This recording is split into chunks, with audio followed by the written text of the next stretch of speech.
Rome Rome भाइयों। आज पारायणाचा दुसरा दिवस होता म्हणून आपण मस्त सकाळी लवकर आवरून निघालो मंदिराकडे। नियमाप्रमाणे पहिले इंद्रायणी गेलो आणि हातपाय धुवून आपण निघालो मंदिरात। साक्षीला पारायण वाचायला बसून दिलं, म्हणलं मंदिराचा एक व्यवस्थित व्हिडिओ तरी काढून घेऊ। पूर्ण मंदिराचा एक व्हिडिओ काढायचा होता म्हणून आपण पहिले छोटे छोटे व्हिडिओ काढून घेतले। तसं येईलच पुढे तुम्हाला तो व्हिडिओ काढून झाला आणि आपण बाहेर ओमकार दादांना भेटायला आलो। ओमकार दादा खूप दिवसांनी भेटले म्हणून खूपच खुश होते। ओमकार दादांना भेटून झाला आणि आपण गेलो अमरची दाढी कटिंग करायला। दाढी वगैरे करून झाली आणि आपण मस्त छान आवरून निघालो आपल्या देवकडे। देवला पोहोचलो आपण। ज्ञानेला पण बोलवलं होतं पण आमराने तर डायरेक्ट मारायलाच चालू केलं ज्ञानेला।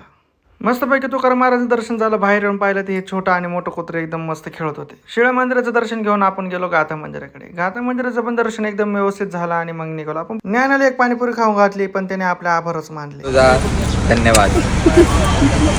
पाणीपुरी खाऊ घातल्याबद्दल खूप खूप आभारी आहे। त्याने अशीच सेवा करत राहू। धन्यवाद। ज्ञानाला टाटा बाय बाय बोलून आपण निघालो आळंदीकडे। तर मित्रांनो, असा होता आजचा आपला व्लॉग। आवडला असेल तर नक्की लाईक शेअर सबस्क्राईब करा। धन्यवाद।